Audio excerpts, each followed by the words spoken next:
You are welcome. Thank Good you for afternoon. joining the call. Thank you for obliging us.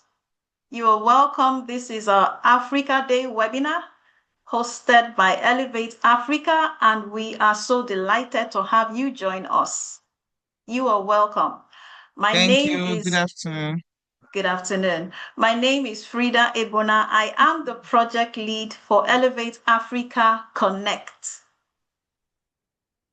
And Connect is the name of our community in Elevate Africa. I'm reaching you from Abuja, Nigeria, in West Africa. And somebody might be asking, so what is Connect? Connect, like I said to you, is the name of our community in Elevate Africa, where we are intentionally nurturing our stakeholders. Who are our stakeholders? You might ask. You on this call, you are a stakeholder with Elevate Africa. So a stakeholder is anyone and everyone who has at different times interacted with Elevate Africa, participated in any of our programs or projects, could have been our convening, or you listed to join the fellowship. You have identified with the unique vision, with the mandate that Elevate Africa has. You are our stakeholder. And so we are open to receiving you in our community.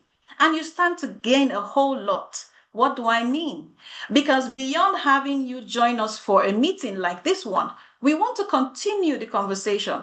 We want to have a relationship with you. We want to be more intentional about how we relate and communicate with you. And that's why the community is there. And in the course of this conversation today, in the chat room, there's going to be a link there. If you have not joined the community already, there's going to be a link where we just need you to fill a very short form, and then you're well on your way. A very short form, and you can as well say that you're on your way to joining the community. What are the benefits? In our community Connect, we provide mentorship, we provide coaching, we provide leadership programs, self-leadership courses, and some of them would come with a certificate. We also are open to networking and collaborating with you. So there's a whole lot to gain. Join us in our community. I'm talking about this particular webinar, Africa Day webinar. Again, somebody says, what is that about? Well, in 1963 in Addis Ababa, Ethiopia, on the 25th of May, the Organization of African Union, Unity was founded. And fast forward to 2002, it became the African Union. And that is what it's known as till date. And so every year, this day, May 25th, is set aside to mark the founding of that organization. And there's always a theme that goes with it. But beyond the theme, Africa Day is about four important things. Number one is a celebration of African unity and liberation. Number two is reflecting on our identity and our heritage. Number three is taking stock of our progress and challenges, if there are any. And the last one is a reigniting of the Pan-African vision. That's why we commemorate Africa Day every year. And this year, Elevate Africa is hosting you to this very impactful and thought-provoking webinar. You're going to leave this webinar empowered, enlightened, and proudly African. And the theme for this webinar is Stronger Together, Breaking Divides, Building Africa's Future as One. You're in for a beautiful time, I promise you. But I wouldn't say much more without thanking profusely our founder, of acknowledging and introducing a leader of leaders, a prolific leader, one whose leadership needs to be studied closely, a man great in deeds, a man who loves not just Africa, but Africans. And every expression from him, you can see that passion unfiltered. And he's going to be giving to us his opening address at today's event. And I'm talking about His Royal Majesty, the 21st Olu of Warri, His Majesty Ogiame Atuase III, CFR. He will be giving us his opening address and will continue with the program. Thank you so much for being here. You are welcome. Africa Day is not just a date on the calendar. It is a reminder of who we are, what we have survived, and what we are called to build. We say stronger together, not because it sounds good, but because it is the only truth that has ever worked for us. Our ancestors built empires through trade, alliance, and shared purpose. From the Mali caravans to the Swahili coast, from the kingdoms of Benin to the Great Lakes, Africa rose when we were connected, and Africa will rise again in the same way. My name is Wanjohi, and I'll be your moderator this evening for our Africa Day, Africa as One webinar. I'll start by saying that what will it take to build Africa as one, to move it into a continent that speaks in solidarity, to move the Africa Free Continental Trade Agreement from rhetoric into lived integration? The Free Trade Agreement is a legal framework for a single market. It's we have women on the continent who are leaders, and we've seen our female leadership reach historic highs. I hope you can all hear me. If you can do that, just give a thumbs up. Thank you. So, as I was saying, the continent has achieved leaps and bounds, and yet we still experience a lot of restriction on the continent. We still have a lot of visa restrictions. We have payment fragmentation. We see a lot of demonstration on the continent. And I'm going to start by fielding a question to all our panelists.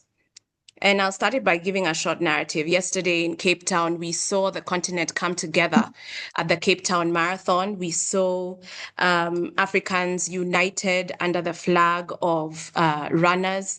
We saw Africans celebrating the unification of the Cape Town Marathon and really voting for the marathon to be listed under the Abbott World Marathons.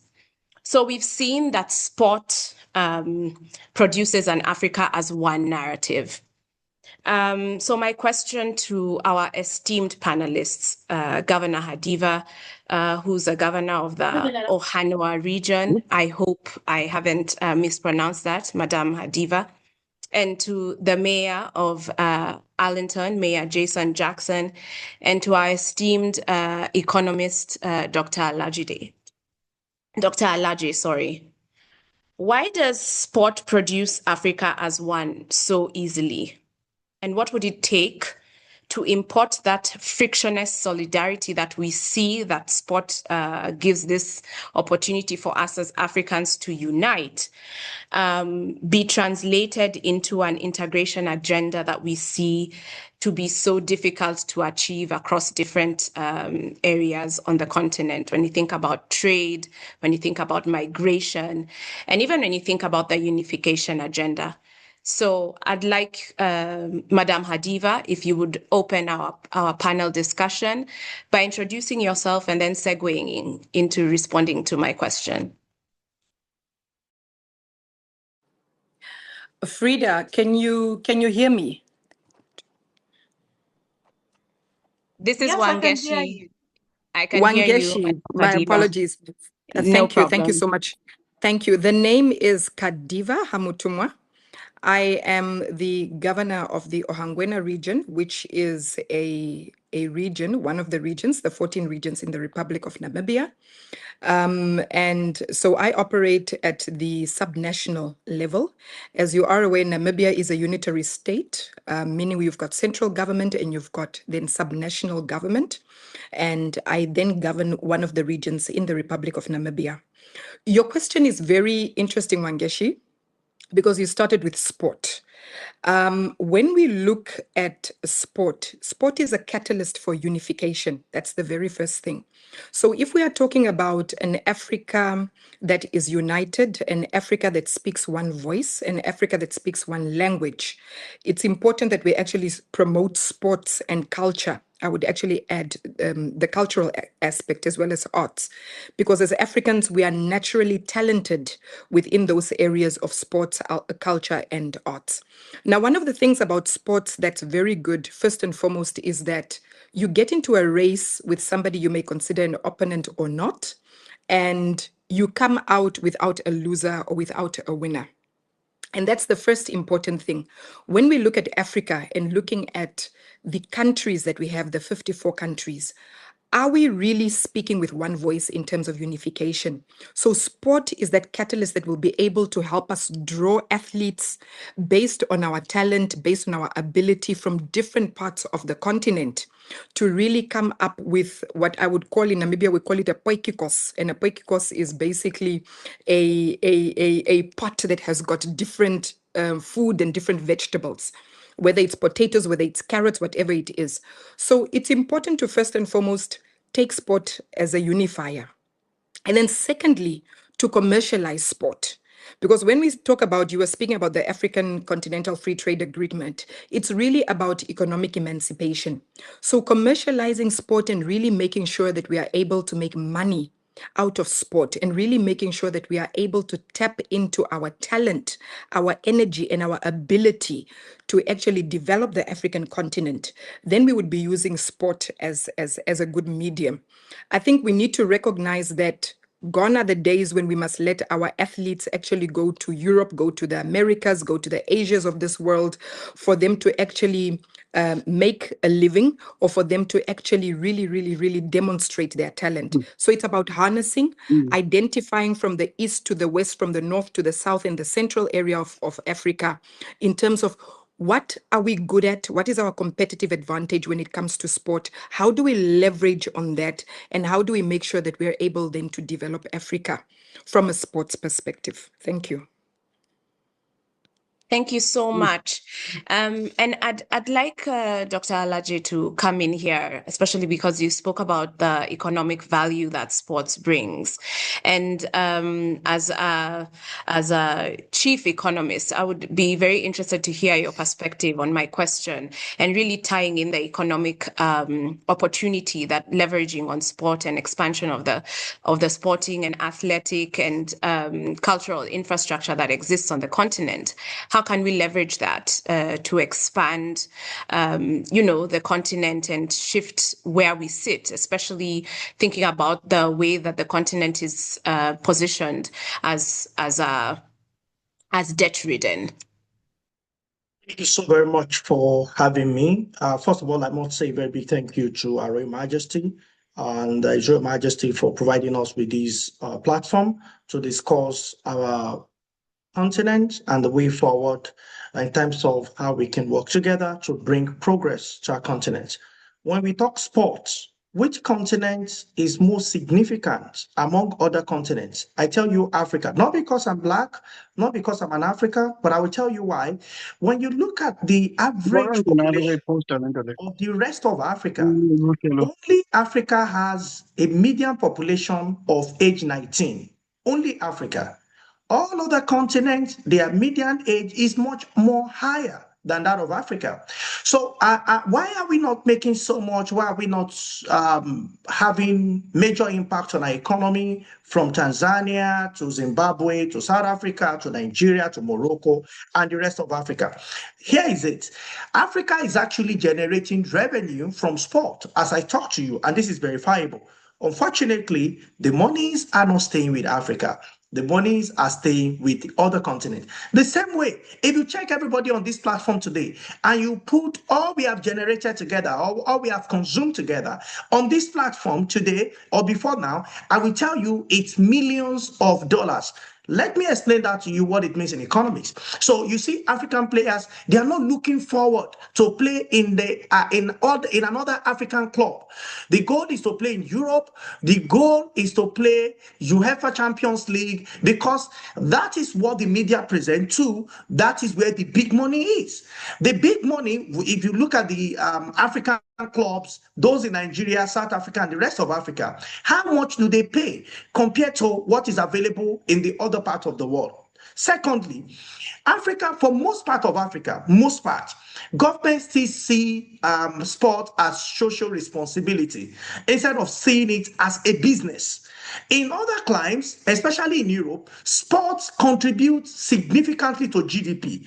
But what is sport contributing to GDP? In Africa, you can measure it. It's really very small. For instance, my own country, we even merge another ministry with sport. We call it the Ministry of Youth and Sport.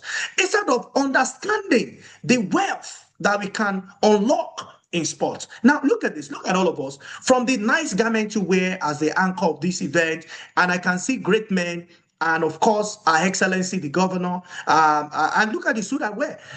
We are Africans, but how many of these are produced in Africa? Even if we wear traditional attire, what we call traditional attire, Chinese are now producing those traditional attires for us. So when we make demand, it means that we can afford some things we buy. We send our money to those countries because they produce, they will keep producing. They will keep manufacturing, they will keep producing, and we will remain consumers. And when we remain consumers, see, all production, Baptist J, that economic philosopher, says that supply will create its own demand. They must look for where to sell around the world, because Africa has been positioned as a consumer. And that is why African private sector and business team, most especially African leaders, must understand that the game of economic competition must go beyond what Nigeria or what Ghana or what South Africa alone will win. The worst that will happen is that we'll start fighting ourselves, which is wrong. Meanwhile, if we come together with our population age, which is really on our side because it's highly youthful population, natural resources there, then what do we need?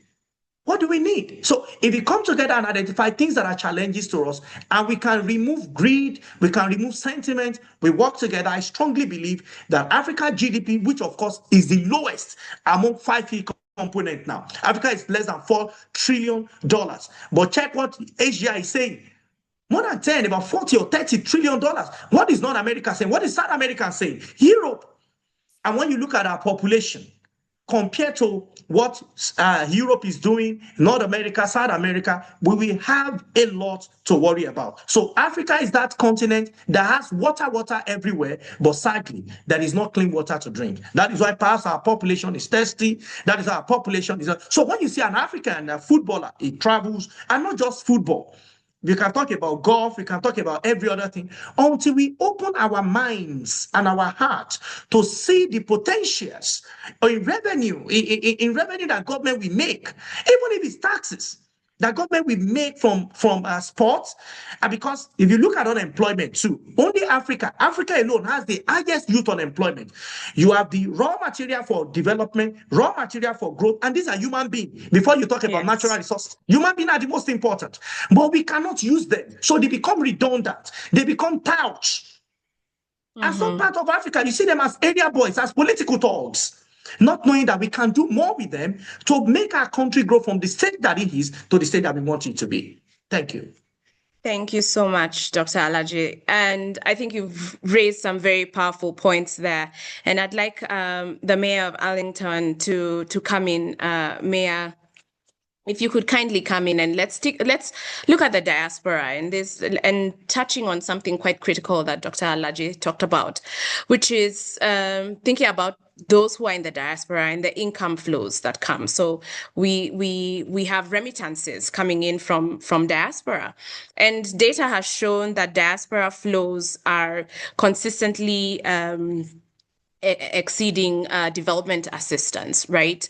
And you know, Dr. Alaje has talked about how we are exporting a lot of our players, and the income is really not coming back in form of economic support.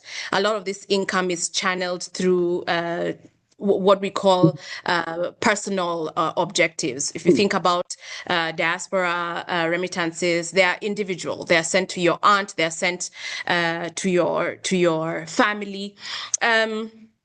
So what do you think it would take to organize a lot of this diaspora capital coming into the continent and position it really in a way that it's aligned to the objectives of the Africa Free Continental Trade Agreement, but also to really address a lot of the needs that we see on the continent? When you think about the health gaps, the health insurance gaps that exist on the continent, when you see a lot of the development aid that is now a big gap, but remittance flows from diaspora, like I've said, when it comes to data, is quite high. So I'd like to hear from your perspective, especially as a Nigerian who is now holding up a position really within the public sector, on how the diaspora can play a role in really addressing these debt gaps that we are seeing, and really shifting the narrative in terms of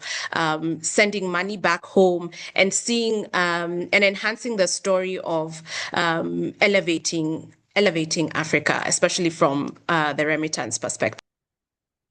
Thank you. Thank you so much for having me. Firstly, just want to introduce myself. I'm Mayor Jason Jackson. I'm the mayor here in Islington, one of the boroughs in London. It's interesting you started a question with sport. I happen to be a mayor of the borough where Arsenal is. So you can see the uproar, the street party hasn't stopped since the day we heard about Arsenal winning the league yesterday. I think you. Sorry to interject there. I think you've touched a couple of our audiences who are clearly Arsenal fans. So if you're Arsenal fans, please, love hearts all the way to the mayor. Right. Again, back to the whole conversation where sports fits into this. Look, I'm going to speak from as a diasporan, as even though I'm a diasporan, someone who genuinely just the love for the motherland is everything. It's my root. It's a narrative. It's what I've pushed. No one could question me being a mayor of Islington and not associate the fact that I love my motherland. I'm born in Nigeria. Yes, I came here when I was 13. That's my roots. And it's a genuine drive to see how Africa in a whole can go forward. Sports definitely is one thing that we can all share that brings people together. That's a starting point. It brings people together, just as the same way here in Islington, where there is the challenges, or can we just say the North London, where you have different sport team, but for whatever reason, Arsenal tend to have a very strong African following, maybe association with a couple of the players, or maybe it's an association with struggle. I mean, 22 years waiting before winning. I mean, most Africans would understand and share those struggles, how we are constantly trying to move forward and things sometimes feels like it's never happened. And I saw a video of a big celebration of in Kenya. There was a whole street party, and it was almost a replica of what we were seeing here in the streets of Holloway here in Islington. Back to my point. Now, you mentioned about remittance. Look,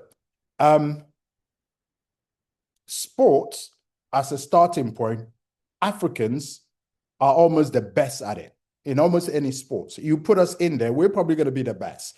There are sports that you're seeing Africans getting into it, that they're taking over. But the reality is the very best of us is always taken away from the continent. And it's a story across different sectors that we have. We, as African countries, we're losing the very best of our doctors. We're losing the very best of our tech people. We're losing the very best of those in the healthcare, all sectors. always driven to come here to the UK. Now, that's a brain drain for us. And I personally believe there is a lot more we need to do as a continent around this, because the grass is not always green on this side. And sometimes some of those best brains come here and don't actually go on the same pathway of what they were supposed to be doing. And there's an expectations that, oh, why they're here, they've got everything.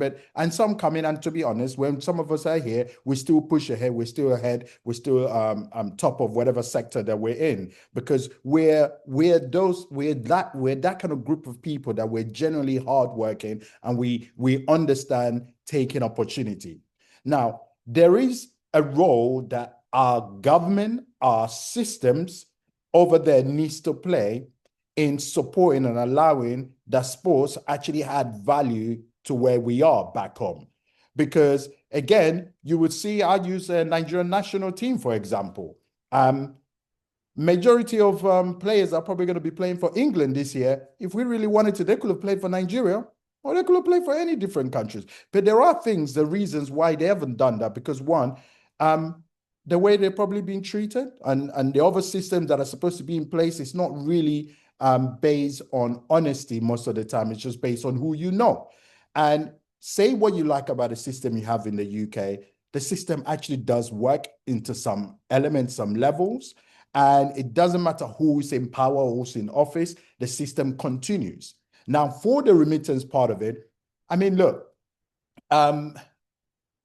we are, as Africans, we are built to always think about giving back or sending something back home. We're doing that from an instinct of families rather from an investment point of view.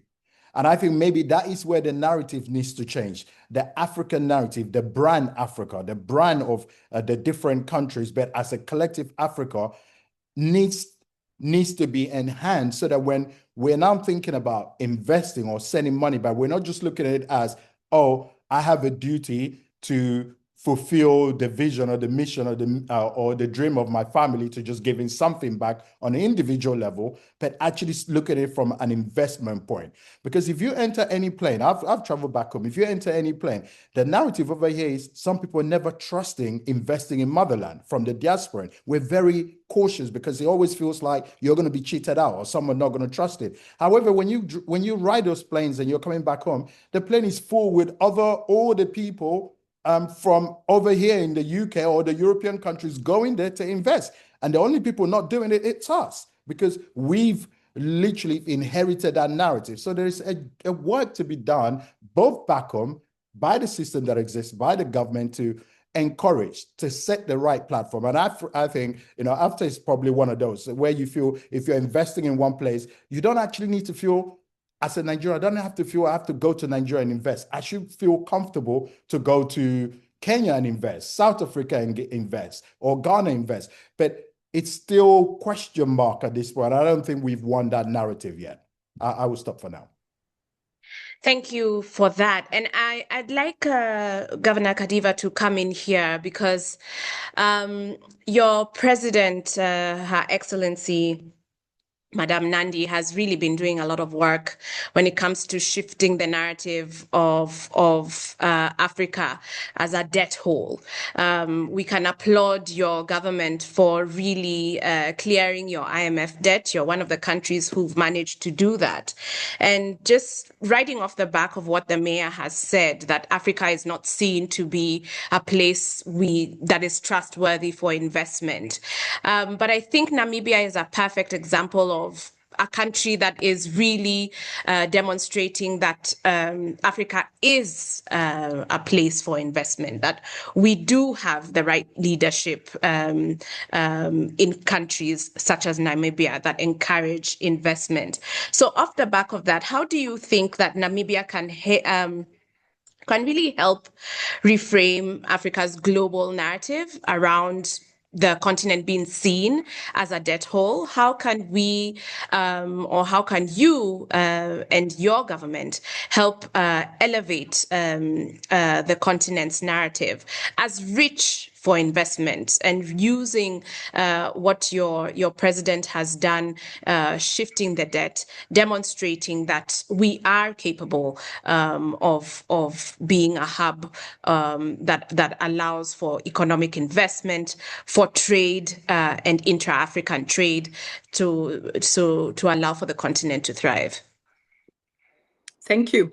Thank you very much for that question, Wangechi. I think first and foremost, I would like to explain to the panel and to the listeners that Namibia has always had a policy, an economic policy, where we make sure that whatever it is that we borrow, we are able to actually pay it back, and we deploy that into development projects that will actually help us catalyze development and economic emancipation for our people. So we are very conscious when it comes to who do we borrow from, first and foremost, and how much do we borrow in order for us to manage our fiscus. And what you have said is very correct. It has been the government's priority over the past 30 years, which is led by the ruling party, SWAPO, that we make sure that we are credit worthy, because it is important that as a nation, first and foremost, and as a sovereign state, you are able to demonstrate credit worthiness, because that is the only way you will be able to then borrow money to develop infrastructure and expand your economy. So we've always had that policy in terms of our economic policy to make sure that whatever debt that we have, we actually pay off. And it has been seen with the 8th administration under the leadership of Her Excellency Dr. Netumbo Nandi-Ndaitwah, where we paid off a large sum of debt that we actually had. Now, you might ask the question, as you're asking, to say, how can Africa learn or leverage from Namibia as a case study? Every single penny that you borrow as a country, it's the same as having a house. And every single penny that you borrow as a country, you need to make sure that there's value addition in the money that you actually borrow. So if you take the money that Namibia has borrowed over time, whether it's from the African Development Bank, whether it's from KfW, which is the German bank, or any other institution, we make sure that it goes towards our national development plans. And we are able to then account for it in terms of roads that have been built, communities that have been served with water, clinics that have been developed, as well as schools that have actually also been built. So that is the very first thing that the rest of the continent can actually learn from Namibia, whereby you make sure that when you borrow, you actually make use of that money, and you make sure that it actually goes to the people that it actually matters. Now, I've mentioned that we've got a central government as well as a subnational government, and how our budget actually works is that every single region within the country. In Nigeria, they're called states. In other countries like South Africa, they are provinces. Every single region actually receives a certain amount from the fiscus in order to be able to develop. So being able to track down to every single penny where the money that you are actually borrowing is going to. Because the greatest challenge that we may face as African countries is if we borrow and you still have service that is not being delivered to the people, you still have national development plans that are not being executed, and you still have people that are not moving beyond the poverty line that they're actually living in. So that is the very, very first thing. I think secondly, it is really about unification. It doesn't help, Wangechi, for Namibia, for example, to be the only country on the African continent. And I don't believe we are the only country. I believe there are other countries as well who do pay up their debt. But we need to start having a conversation at the African Union around how do we deploy the capital that we actually borrow? And how do we account for the capital that we borrow? Because so many times we hear of African states or countries where you find a certain country has actually repossessed the airport, or a certain country has actually repossessed a certain national infrastructure because of the fact that that country is not able to repay back the debt. So it needs to become a political agenda, a conversation that our leaders need to have, even at the African Union, where we start discussing this, because everything is within the detail. So Namibia, Botswana, Nigeria as different states or different countries, sovereign states alone, being able to repay back the loan is actually not going to help. But having the 54 states having a conversation, and perhaps I'm actually tempted to say, start by looking at what is the debt that the whole of Africa actually owes to the rest of the world. 54 countries put together. African Union needs to discuss that. What is this debt? Where is this debt really going to? Because if you talk about, for example, your Africa Free Trade, Continental Free Trade Agreement, one of the things that we need to do is to develop the right infrastructure and connectivity for us to be able to trade amongst each other. So if, for example, Nigeria has built a wonderful airport and is able to export goods, but then the receiving country is not able to receive those goods, then we're not going to be able to implement the African Continental Free Trade Agreement because either they have debt. So I think the first thing that we need to do as Africans is to look at what is the sum total of debt that Africans have, and how do we start having the conversation around then making sure that the debt that we have actually borrowed, we repay it, understanding also politically and strategically where you borrow your debt from. Because some areas, I'm sorry to say, there are just some areas where it is not in the best interest of African countries to actually borrow money from certain institutions, because structural adjustments actually come in and you are forced to reform your country into policies and procedures that are actually benefiting the non-African or the citizen that is within Africa. So we need to also be conscious around where do we borrow. And with Namibia, that's a decisive decision we've taken since 1990. We are very conscious as a government in terms of where do we borrow and where do we not actually borrow. And then also considering what are the terms and conditions. Are you giving away your resources? Are your resources being extracted in raw material and coming back as a finished product? So all these conversations we need to start having beyond the payment or the repayment of debt for us to be able to say, as a continent, we are then moving from good to great, and we are then able to actually develop the continent and really make sure that the money that we take or that we borrow is for the benefit of every single citizen in the continent. Thank Very you. powerful insights there. And to Dr. Alaje, straight and direct question to you. Is it achievable as a continent? Is it achievable for us to sorry, Frida, if you can just help me mute everyone. Yeah, Dr. Alaje, from an economic perspective, is it achievable? Is it achievable for us to be unified through the Africa Union, to review our debt, and to go to the IMFs and the World Banks of this world and hold our own? Is it possible for us to possibly not even borrow from some of these bodies and borrow within ourselves, because the continent is rich in resources.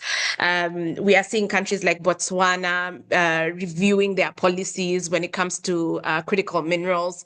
We have countries like Nigeria under Dangote that are putting together refineries, but we see these bodies creating bottlenecks. Really, from an economic perspective, what can Africa do when it comes to borrowing, when it comes to shifting how budgets are written from the treasury level, from the policy, macroeconomic policy level, from the fiscal level? Yeah. Thank you so much once again. I would like to speak to key issues around debt. I understand that when the issue of debt is raised, just the way a lot of Nigerians, is a topical issue here as I talk to you, because only recently our government is planning to borrow additional 1.5 or 1.2 or 1.5 billion dollars from another foreign entity.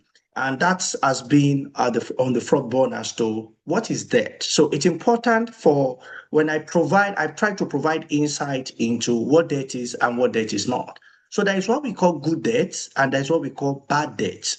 If the debt is good, that is, it can repay itself, then it's a good debt because it's going to leave you with a few things. Now, people have said, it's important to say that I agree completely that debt is neither good nor bad. It is not a good thing. It is not a bad thing. It is what you do with debt. So I will look at some economic parameters for measuring nations' debt or regions' debt, as Our Excellency mentioned, or states' debt, or what we call provinces' debt. So there are rules. There are about 3 general rules in economics that applies. One is debt to GDP. Countries set what their debt to GDP should be. In Nigeria, it's less than 50%. In America, it's way above that. Now, why economists don't pay so much attention to debt to GDP, as some persons in authority have said, oh, let's fix it at this rate.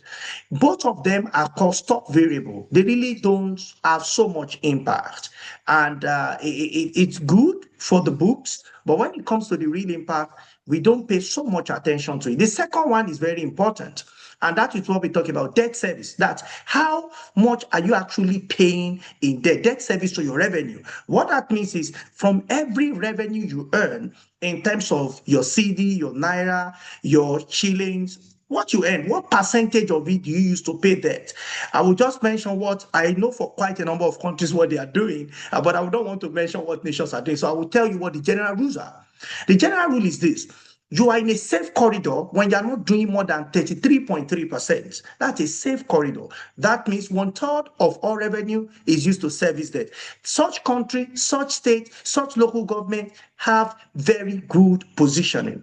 Now, when it goes beyond 33%, you are moving towards the territory of concern. Your debt is becoming a concern, and it goes to above 75%, 74%.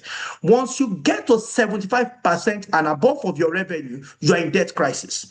So Africans, for most African countries, I can say, many of them are within the debt concern. That is why government earns so much revenue, but they have to pay debt. So why?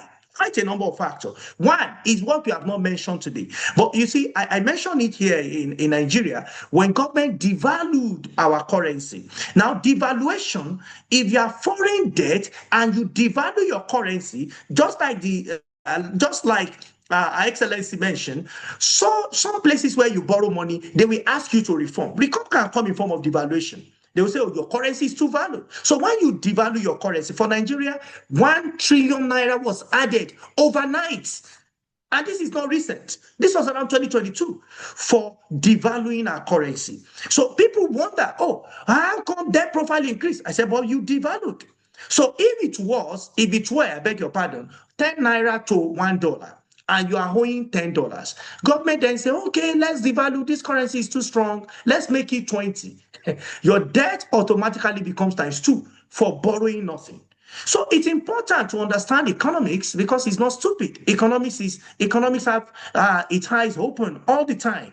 So devaluation will tactically affect your debt profile. The question is, how are you going to get the money to pay back? Are you getting it in local currency, or are you getting it in high currency?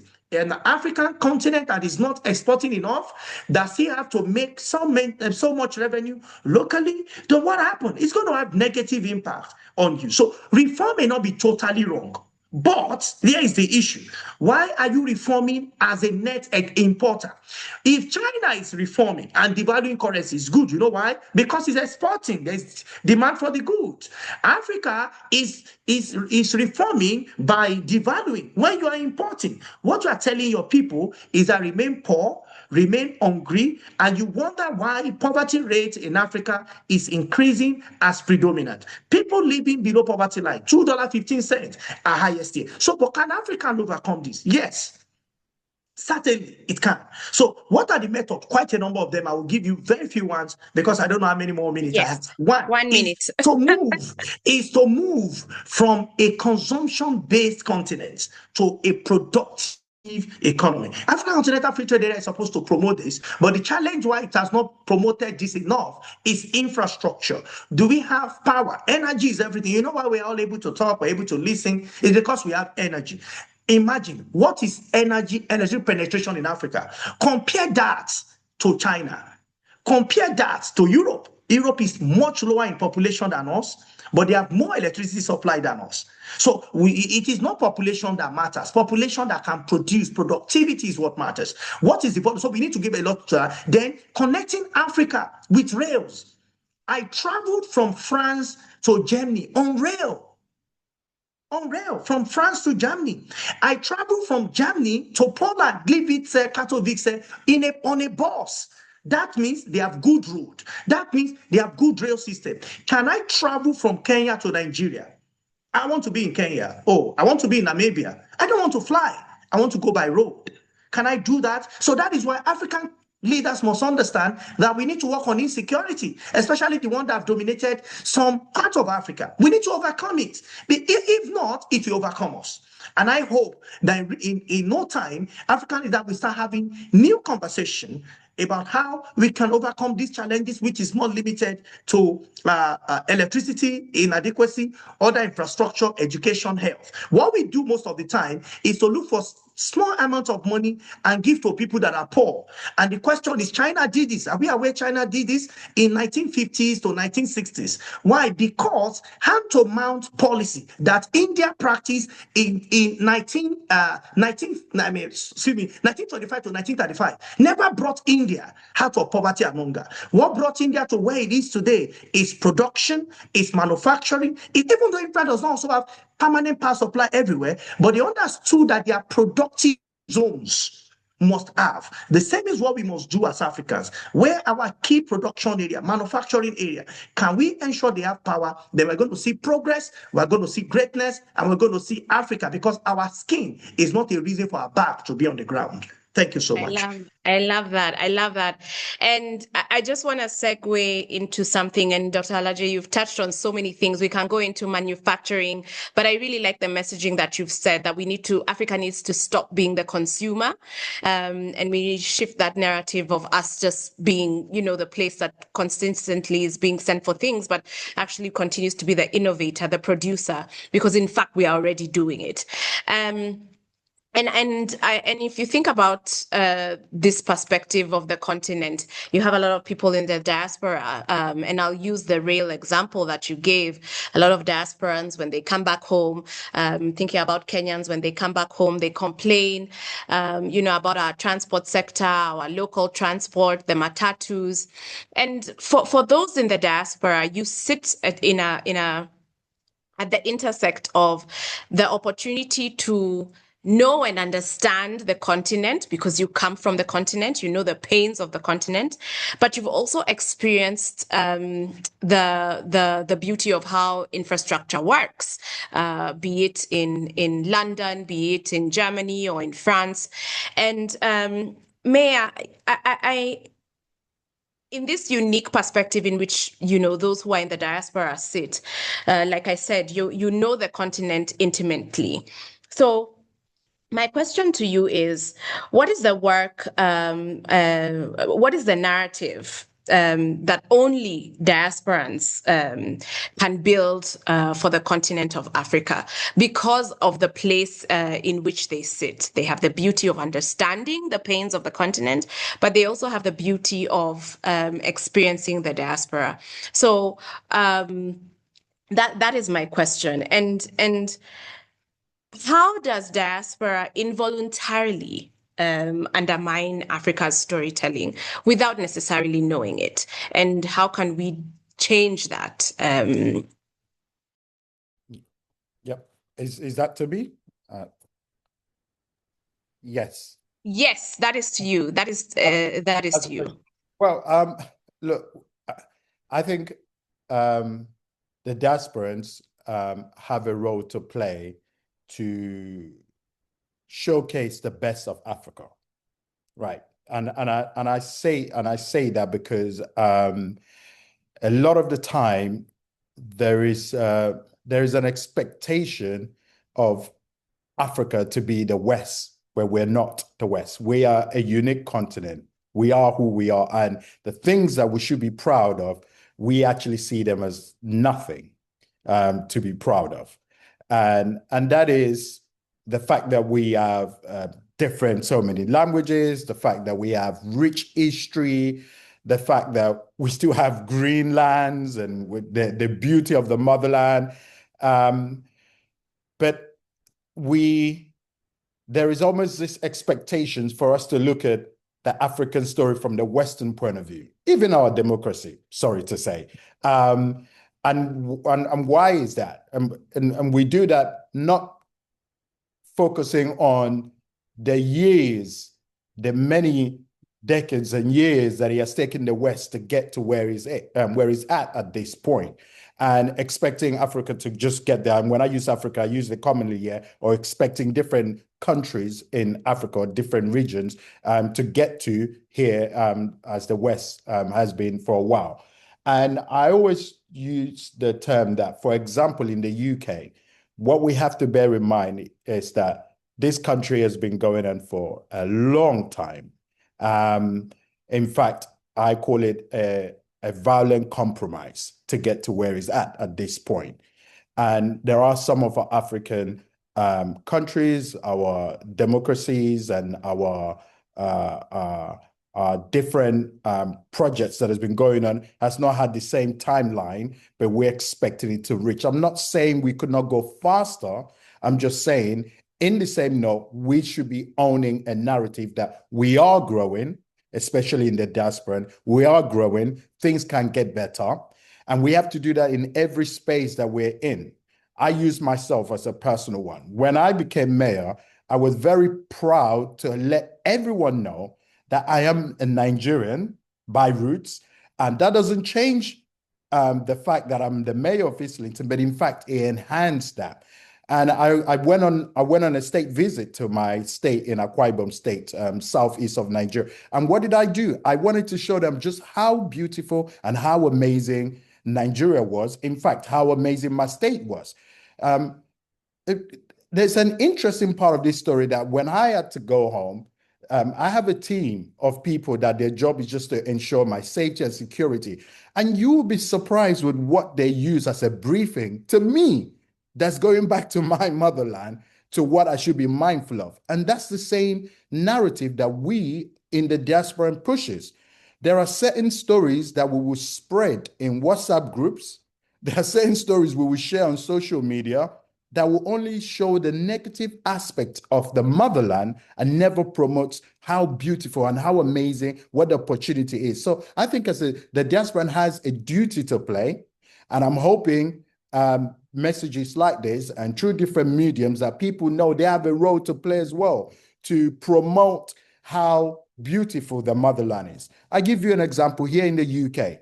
Now, everyone would think whenever you hear about London, I'm pretty much sure you're going to see a picture of the Buckingham Palace. I'm pretty sure you're going to see number 10. You're going to see the Trafalgar Square. But I'm telling you, I'm going to be real with you. There are certain places in London that I wouldn't even ask you to go to, because that's the reality. But every images that comes out about motherland that we get to promote, it's never those areas that some people are just thinking, wow, I didn't actually know that's Africa. I didn't actually know that's Nigeria. I didn't actually know that's Kenya. So we have a role to play to win that narrative, that media war, because I'm tired of any picture about Africa showing me a kid with a fly rushing them, when meanwhile there are just amazing places that they can showcase about the motherland. So the diaspora need to be able to use the medium. Gone are the days that everyone just consumed through one mainstream media. All of us have their social media. All of us have this platform. Let's use it. If everyone every single day just promote one positive story about motherland, just picture that. Just picture how that would look like, rather than just sharing one terrible, sad story of the same thing pretty much happens here in the UK, but we never hear about it. I love that. And really, and I can see mentions of storytelling and the power of storytelling in the chat, right? And the power of us controlling our narrative. And when you think about the continent, there are beautiful things that have come out of the continent. You think about Afro beats, you think about our fashion, you think about the destinations that we can tour in Namibia, the safari opportunities there, in Nigeria, fashion hub, music hub, and every corner of the continent has a beautiful story to tell from a cultural perspective. And arguably, That's our soft power, and it's the easiest thing that we can sell. But are we using it? Are we actually in control of our storytelling, like the mayor just shared? Are we leveraging all these opportunities on the continent to really shift the perspective from a cultural perspective? And I'll fill that question to you, Governor Kadiva. Are we in charge of our narrative of on the continent, or is the continent still being seen from the filters of international press, from the filters of platforms like Netflix, from the filters of global platforms like the Grammys? Are we really in control of our cultural narrative? Thank you, Wangechi. Thank you. That's a very deep question. And the answer that would come to my mind immediately would be no, we are not fully in control of our cultural narrative. And I'll get into why I say that. Although I want to substantiate it to say we have gone a long way, although since, for example, the 1900s, there has been progress that has been made in terms of controlling our narrative. But when you ask me that question, it takes me back to ideology, and it takes me back to philosophy, and it takes me back to where do I think we went wrong? Now, if we go back into the 1960s, you had two groups in Africa. You had the Monrovia group and you had the Casablanca group. And I'm talking about the time in the day and age of Dr. Kwame Nkrumah and so many other leaders. And I personally think that is where Africa went wrong. Now, we had the opportunity to unite Africa at that point. We had the opportunity to move within the 1960s to be able to create a narrative that will create one Africa. And I remember very well that the Monrovia group, which had your Dr. Kwame Nkrumahs and others, were actually advocating for a United States of Africa. What they were saying at that point in time was that the time to unite Africa is now and not later. So let's look at how do we remain sovereign but politically connected. How do we create one currency? How do we create one language? How do we create one governance structure? And they were advocating for that at that point in time. And you have the Casablanca group. And the Casablanca group then looked at saying, let us not unite Africa politically right now, but let's take a gradual approach to uniting Africa. And with that, let's then respect the territorial integrity and sovereignty of each African country. What that did is it created not even 54 cultures, because you go into one African country and then you find hundreds of cultures. So it created thousands of cultures. It created thousands of languages. It created different currencies at the end of the day. And what it then meant is that as a Namibian, I identify, I'm Oshiwambo speaking, I identify with the Oshiwambo tribe. And then I'm Oshikwanyama. I identify with that. I wouldn't identify with, for example, somebody who speaks Nyanja from Zambia, or somebody who is Lozi, or somebody who is Yoruba. So it became very difficult. So for me, I go back to ideology and I go back to then philosophy. What we need to do, which I'm not sure, I don't have the answer for that, is first and foremost to create cultural identity, you need to have a language that every single African can speak. It doesn't mean taking away our different languages, but it means having one common language that if I go to Togo or if I go to South Africa or Benin, any African is able to actually understand that language. And we will have to debate.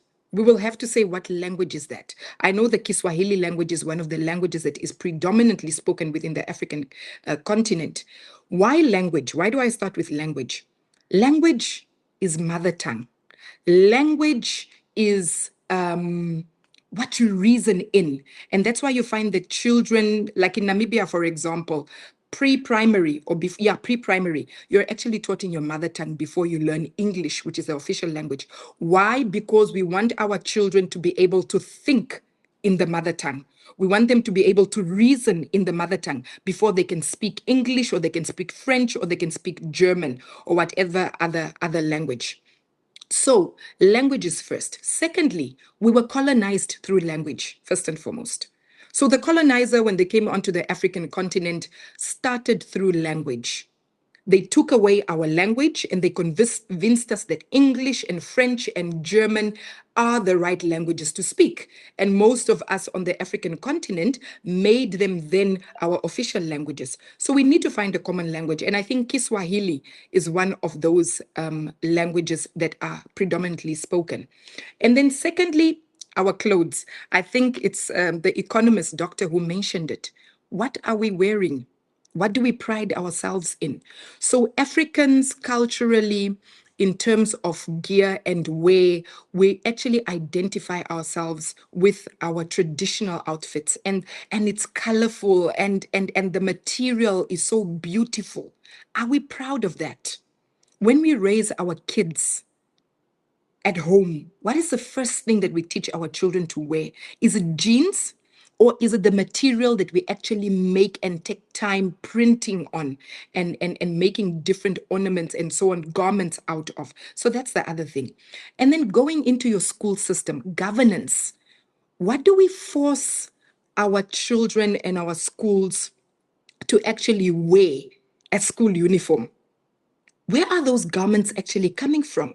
Where is that identity actually coming from? So our identity should never get lost. And truly, we have been colonized in language, we've been colonized in culture, we've been colonized in dress code. And then we go to the food that we eat, which is one of the most important, because back in the day, I remember my grandmother or my great-grandmother would take herbs from the field when I go back home to the village for holiday, and they would actually cook that, or they would actually make remedies out of that, mix it with tea, and you would drink it. Today, you take the same herb, and what has happened is that the Western world has come, taken that herb, and they've created what we call Herbalife. I don't know how many of you know what Herbalife is, but it's basically African herbs that have been commercialized, have been put in powder, then they're put in good packages, and then we're told we can actually slim with that. It's Herbalife, but it's the herb that's in my grandmother's backyard. So culture comes in different forms. It really comes in our food.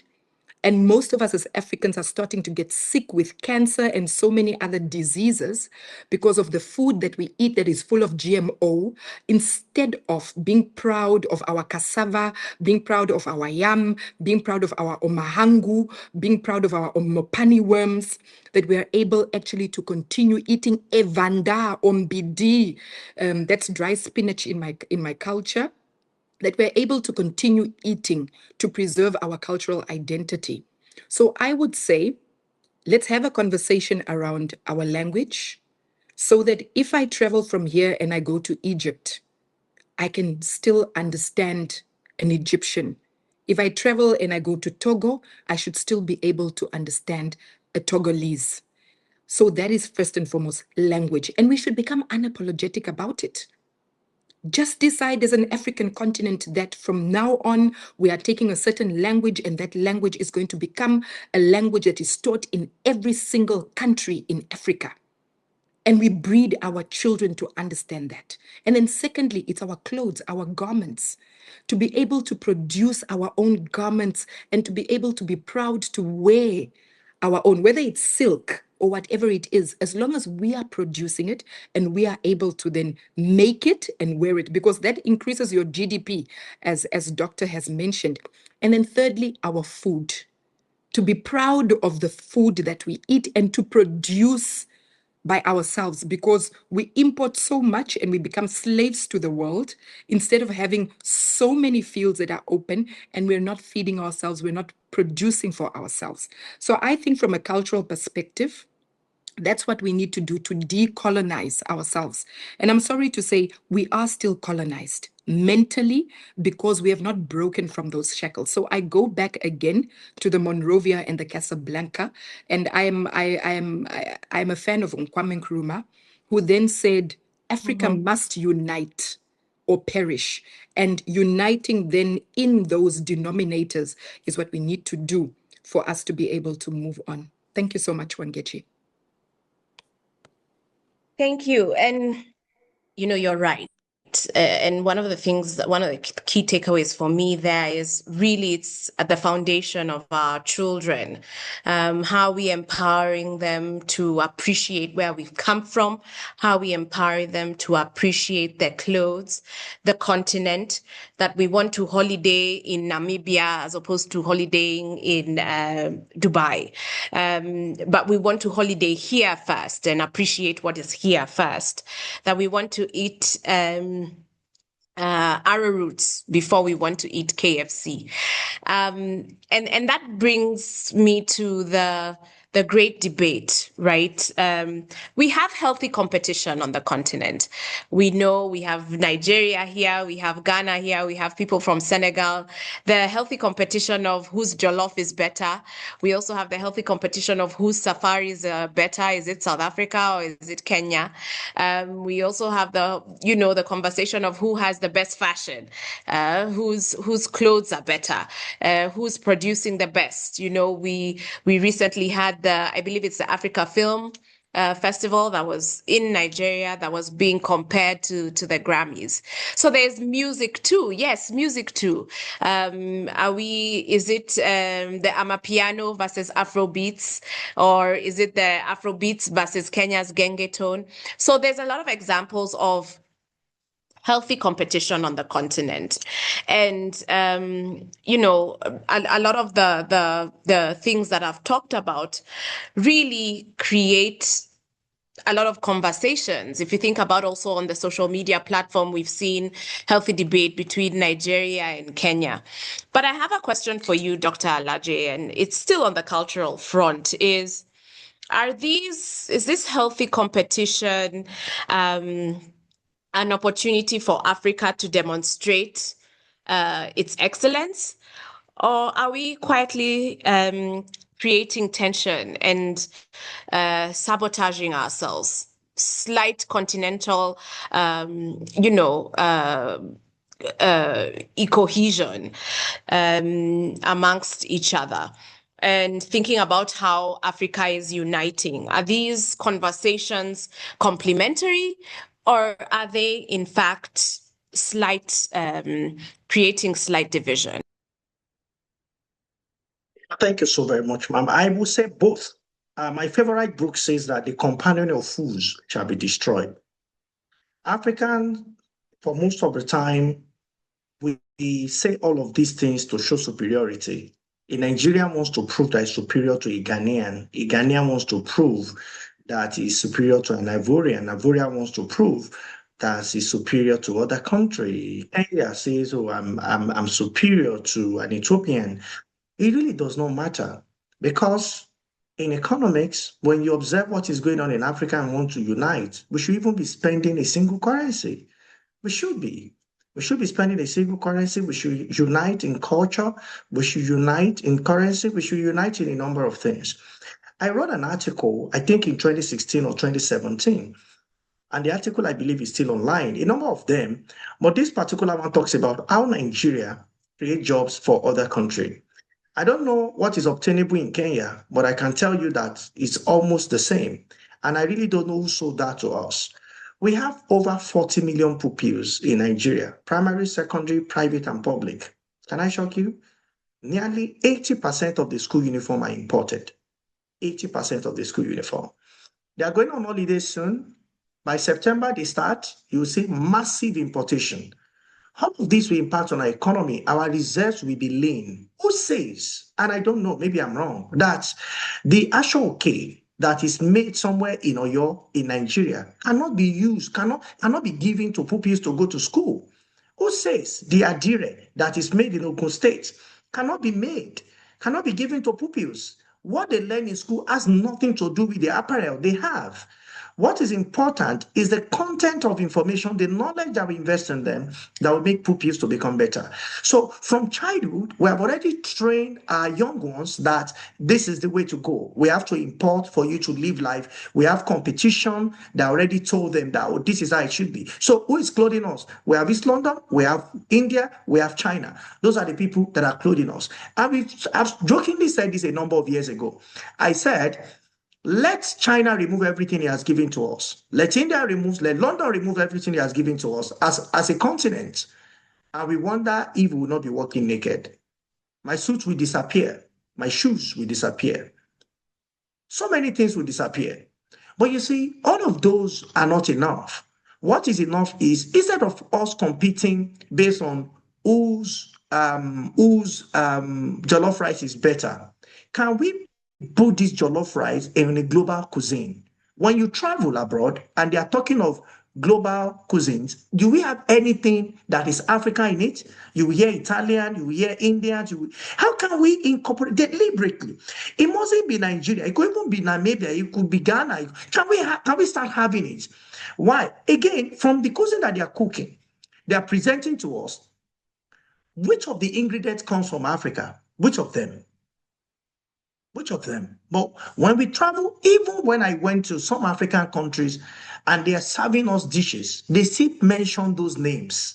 And I wonder, can I have your best, the ones that is made in your country? That is when I've gone out as a tourist and I've invested in that economy. Because economy is a cycle. If I buy from you, the question is, who are you spending that money on? If that money is going to Argentina, is going to Venezuela, it's really not staying with you. Just a little will stay with you.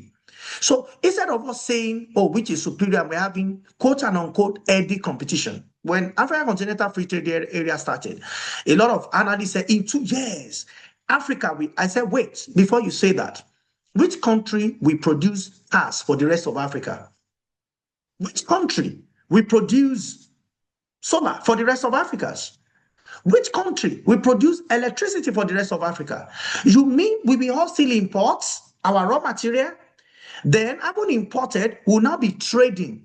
At best, we'll be traders. We'll be traders. We need to divide Africa along different hubs. Which country is in education? Do you know how much we spend on education? UK collects from us as a continent, and we show by the way we sound that, oh, we now speak like one of them because of what they've given. I'm a victim too, anyways, just to say. So we want to spend so much. So which country, where? Should we go to South Africa? Should we go to Kenya? Should we go to Namibia? Should we come to Nigeria? Which country? Then when it comes to weaponry, which of the countries in Africa should we situate that on? Europe is getting it really fast, even though there are still few crises between the West and the East, but Europe is planning. The challenge is, and I say this for half of African continents, I'm happy for Namibia, they got it right. Which other African country or how many African countries have a national development plan that is passed into law? Not that when party A comes, party B says, so that was their own plan, we want to start all over. We need to come together as a continent to have a robust plan that will move us forward. And until we do this, I am sorry, we will only try our bit. A, we do his own, C, we do, and different countries will be having different plans and different focus here and there. If we don't integrate, our competition will be to pull ourselves down instead of coming together to push ourselves up. Thank you so much. Wow. And I'm really cognizant of time. Those are such powerful insights, and I would like for us to respond to a few questions. But before we do, Mayor Jason, I think you sit. Sorry, Frida, if you can just help me mute everybody. Yeah, Mayor Jason, you sit at a position within the diaspora where conversation around sorry, please mute your mics. Thank you. And Frida, please help me mute everybody. Yeah, you sit really in a position where you see the competition that we are talking about, and should we actually have it? And my question to you, sitting, as the mayor, where do you see Pan-Africanism being, or in 2030? What does it look like from your seat and from where you're at? Where do you see these conversations shifting to? And I'd like for Madam Kadiva as well to answer that question. Where do you see Pan-Africanism sitting in 2030?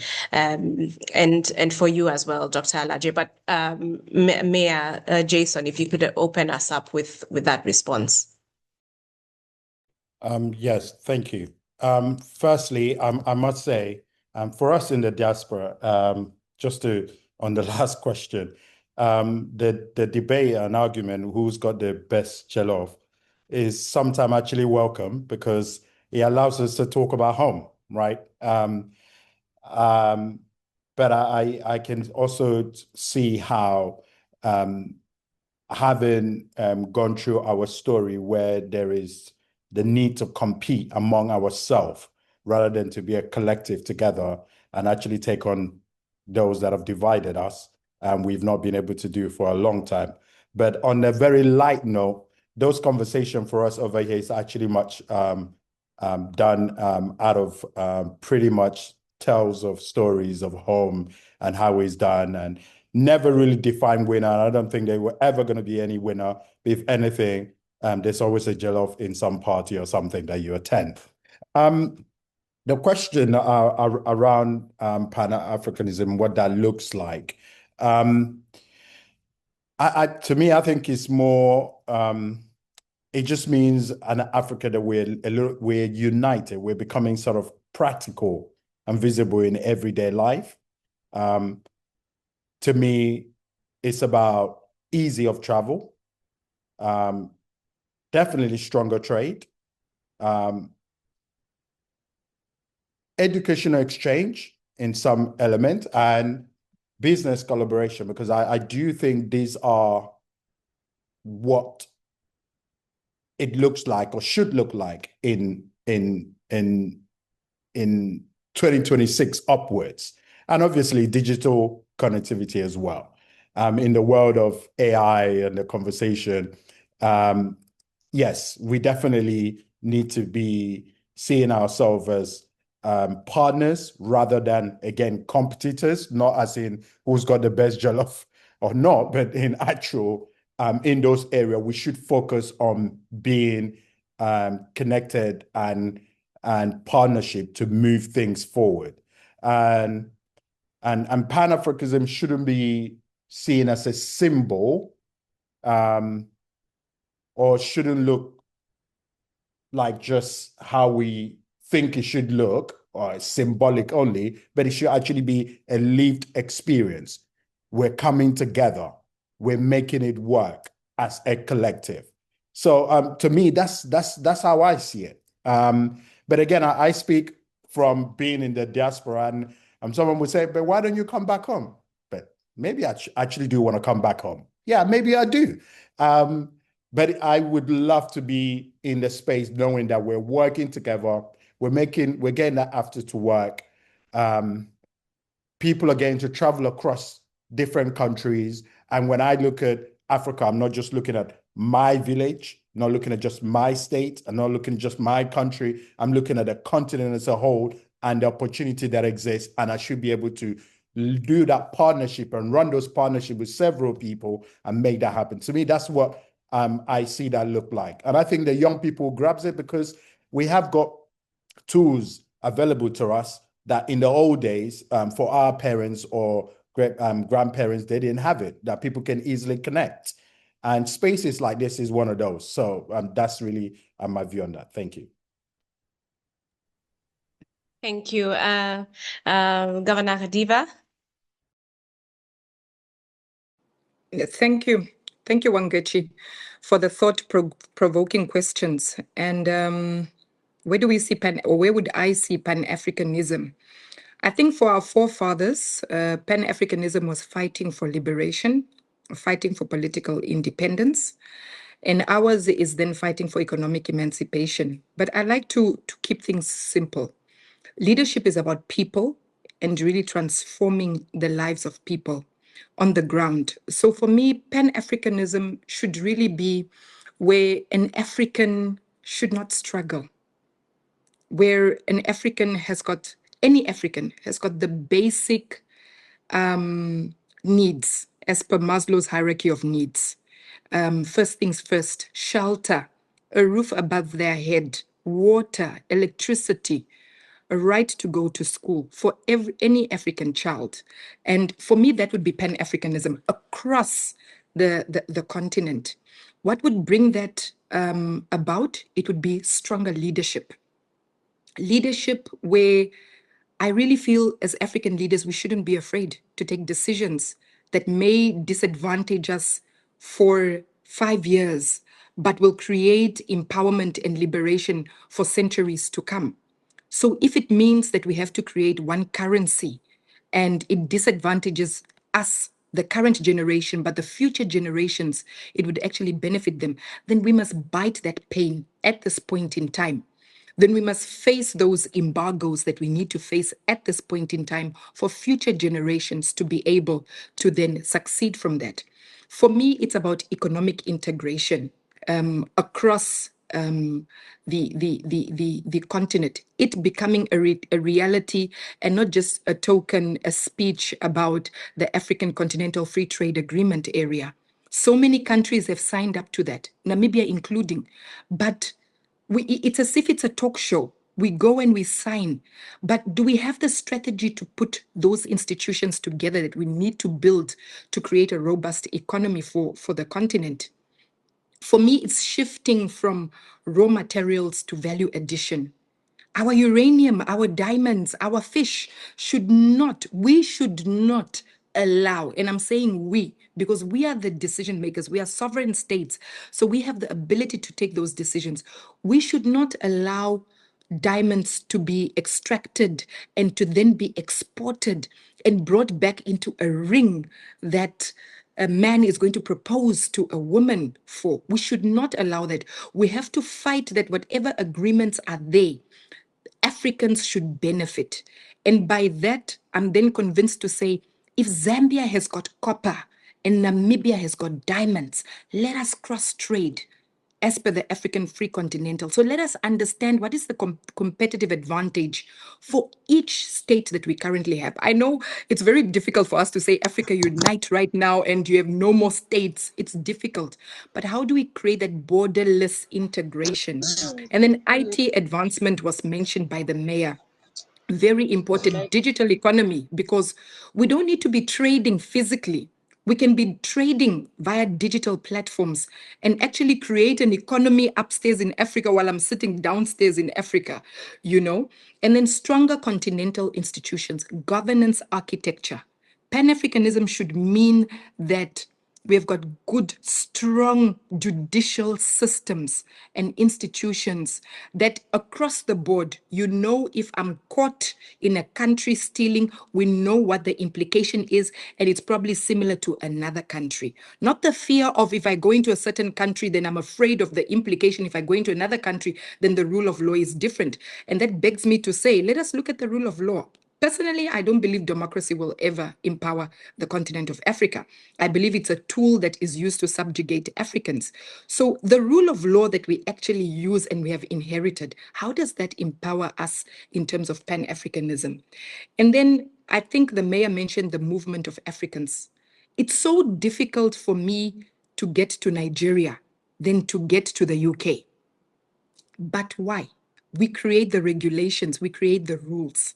Why do I have to fly through 2-3 countries just to come from Namibia to Nigeria without getting a direct route to be able to go there? But I can fly from Namibia directly then to Germany. So these are the things we need to look at. And then I believe Pan-Africanism the future should be putting Young people, I think Doctor mentioned it, that we have a high youth dividend. We should put young people and women at the center. I think we have proven as women that we can lead, and we can lead quite well. Namibia has been a frontier for women empowerment. If we look at the appointments that our president has made, our cabinet is 50% female. Our parliament is being run by a female, and so many other sectors are being run by females. And I think if we look at it across the continent, to countries that have had women.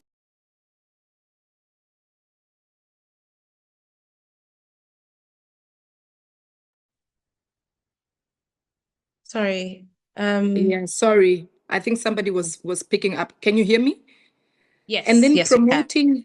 promoting knowledge and research so that we're not told about the herbs, like I said, that are in our backyard, that we understand what it is that we have ourselves. Knowledge and research is so important, that we have labs in the African continent that will be able to tell us about the solutions of our own problems, our medical problems, being able to manufacture medicine in the continent. And then I think importantly is peace and stability.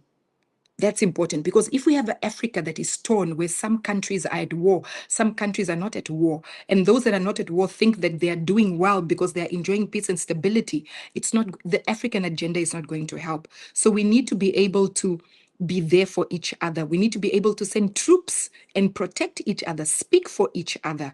I know it's a radical statement to make, because superpowers will then come at you, but we need to start somewhere. President Robert Mugabe did it years ago when he actually took the land away. You might come from the generation that says, no, he wasn't supposed to do it, or those that were saying he was supposed to do it. But when do we get ownership of our resources, and how do we get ownership of those resources?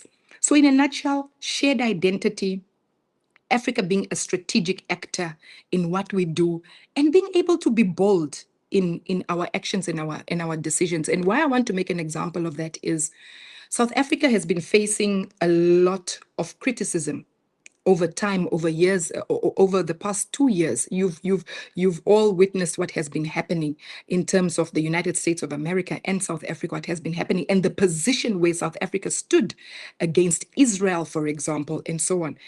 Yes. And we need to support one another. We need to support one another, because together we would be able to be stronger. So for me, that is a Pan-Africanism or Pan-Africanist nature that I would like to see moving forward. And the responsibility lies then with the leaders. It lies with all of us. It lies with the decision makers that are in positions of power to change policies and regulations and laws. And we need to start debating these things in our parliaments without fear or favor. Thank you very much. Thank you. In Kenya, we say daktari. So daktari, if you can just give us 2 sentences on Pan-Africanism, and then I will pick 3 questions to be fielded to each of you, 1 each, and I'll hand over to Frida to close.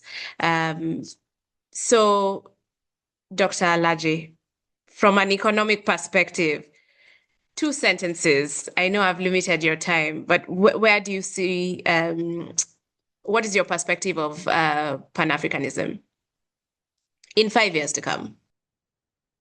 Hello, Wangechi. This is Frida. Doctor had to step away for a bit because he has another meeting, but he will No receive problem. this question and he will share it with us in Connect community. No He would problem. receive No the problem. question. Thank So you. I will field 2 questions.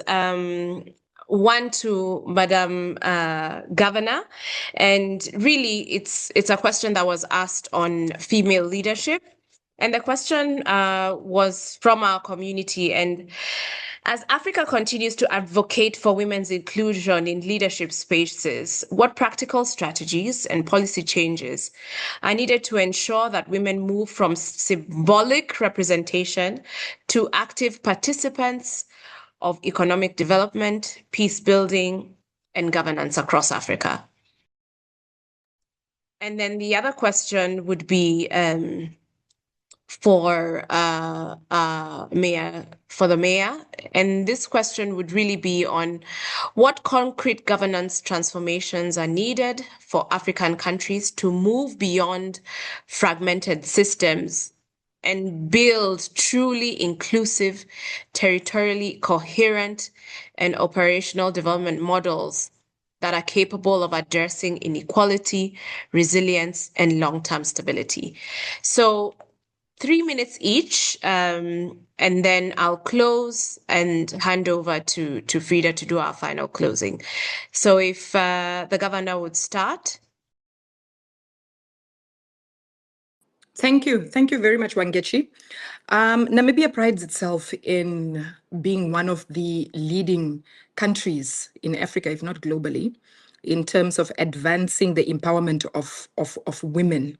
And this came about from the Beijing conference that took place in the 90s. At that point in time, our president, Her Excellency Dr. Netumbo Nandi Ndaitwah, was actually the Minister of Women Affairs. And Namibia then became a signatory to the Beijing conference. And what we did first and foremost, because as we all understand, with politics in Africa, it's mostly partisan. So you would come from primaries where you come from a political party before you are able to then go onto the national stage and to govern all citizens in a country. So what we have done, which is the case study I would give, in Namibia is the ruling party, which is SWAPO, and that was the liberation movement that became the governing party. What we did is we created the first rule, which was the zebra style. We call it zebra. You see a zebra, black, white, black, white. So male, female, male, female. So we created a policy called the 50-50. In the SWAPO party. So from the level, and in the SWAPO party, from section, branch, district, coming through to the highest level, election is always male, female, male, female. So every single position, if you have a coordinator, your information, that's a male, your information must be a female. So we created a policy in the party, which first and foremost translated into that those then would also be people that would contest for the parliament elections. So if you look at our parliamentary list that we always produce after 5 years, it's always female, male, female, male, female, male. What does that mean? It means that when the SWAPO party wins and becomes the governing party, you have 50 women deployed to parliament, 50 males deployed to parliament. So if it's 100, 50 women, 50 male. So you need to be very unapologetic in creating this policy to really speak to women empowerment. It allows first and foremost the women to get into the boardroom, the women to get into parliament, and to women to get into policy decision-making spaces. Secondly, for them to be able to be a voice.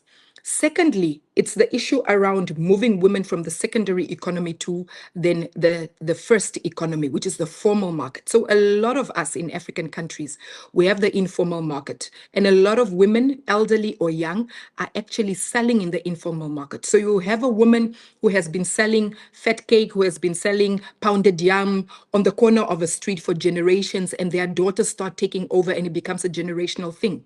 We need to move from that. We need to be able to allow women to then move from that economy to then move to the tertiary economy where they can own a bank account, where they can borrow money, and they can be liberated economically. How do we do that? In Namibia, what we have done is with the Development Bank of Namibia and so many other banks like AgriBank, it's an agricultural bank that has been created by the government. We have deliberately developed programs that are for women. So for example, at the Development Bank of Namibia, you have DBN for Her. It's a program, a package that is just for women. And this is really to ensure that the women that are sitting in these secondary economies are able to gain opportunity to get into the first economy, which allows them to then start having businesses and start having a say, start owning mines, getting mining quotas, fishing quotas, and really start doing business. So that's the second one. So it shouldn't be a talk show. We should really create programs that are for women. The third one for me is to teach the girl child from a very young age that she is worthy as the same as the boy child, because you want to build confidence. You want to be able to know her, to know a woman's place in society, definitely not taking up the man's space, but to be able to know that she too can contribute. And developing then the young girl child and preparing programs for identity creation for this girl child in society will actually help you be able to empower this young girl while she is young. And then thirdly, to come up with programs that are for capacity building. So a lot of our women are in the villages, in the rural areas. We need to create capacity building programs, starting even at literacy. So in Namibia, again, we have different institutions as well as subnational government. We always have literacy programs for women and the girl child. So the mother who didn't go to school, who didn't get to learn English, which is our official language, there are literacy programs geared up for them to be able to then communicate and function in the normal society. So those are the three on top of my head that I believe we should, but first and foremost, create the policy. So in Namibia, like I said, 50% of our cabinet is females. I think we're about 4 or 5 female governors out of 14. If we go then to ministers, if we go to parliamentarians, you find a male and a female everywhere. If we go to boards where ministers are appointing board of directors, if the board is 5, you definitely either have 3 females or 2 females and so on. So it becomes a culture. It becomes a policy, and we have led from the forefront as the SWAPO party, the ruling party. We created that policy so that even the opposition parties are able to then also jump onto the bandwagon. And by that, you will then see that women representation really becomes a reality and not just a talk show. Thank you. Thank you. And Maya, if you could kindly respond to the question. If you need me to read it out for you again, happy to. And please, 3 minutes before we close. I'm cognizant of time. And thank you, everybody, for staying until this time. That's fine. I'm not definitely going to be holding anyone back. Today's actually bank holiday here in the UK. But once I was told I'll be here, I said, look, I would endeavor to make this. Look, the African narrative, where we go next and how we kind of, I know you did put a question, but I kind of summarize it in terms of what's next. So how do we build from here? Look, I think the first thing is our systems must work. We need systems that work anyway for us to really push things forward. There are still questions about some of our systems and people being held accountable as well. And I speak as one that is in that political space, even though more in a civic role. I think at this point we have a lot of our politicians that are not held accountable. And say what you like about the UK system, what it is the system work, and it doesn't matter who you are, you will be held accountable. Might not be today, it will be at some point. And it's just how it is. So your tendency is, I'm not saying it's a perfect system. It's, in fact, there's certain things we shouldn't even repeat over there that we should learn from and not repeat. But the system is there. The system is there for you to be accountable. And it doesn't matter who comes in next. You just know you have to continue with where things was left by the previous person, and you can't just start all over again. So systems needs to work, and that system is not just from the top level. It needs to go all the way from the local government level upwards. And I say that from the states, for example, as Nigeria. And that's something I really think we need to do for the next phase of where we're going. And we do have some of these systems, but then we need to implement it. And we need to be able to use that to say, look, this is what we're supposed to be doing. The laws, that doesn't mean anyone can just literally get away with anything. It's applying into the systems that have been put in place as well. The other part about it as well is definitely the accountability aspect of it. And this is not just about politician itself. It's about everyone in the motherland, the business people, our leaders, in terms of even religious leaders. We all have to be accountable to our actions. So, proper scrutiny needs to be in play. For example, before I became mayor, I was chair of scrutiny, and I was scrutinizing even people from my same party, as you might say. But I was doing that for the good of the people, and recommendation are made. It feels like sometimes people don't like to be scrutinized. They just feel they know everything. So for the next phase, I really believe these are things that we need to do, and we need to be focused on as well. Responsibility for our action as citizen of the motherland. It's one thing saying the politician pointing at the religious people and everything. Everyday action that we take, we need to take element of responsibility to say, am I doing the right thing for my motherland?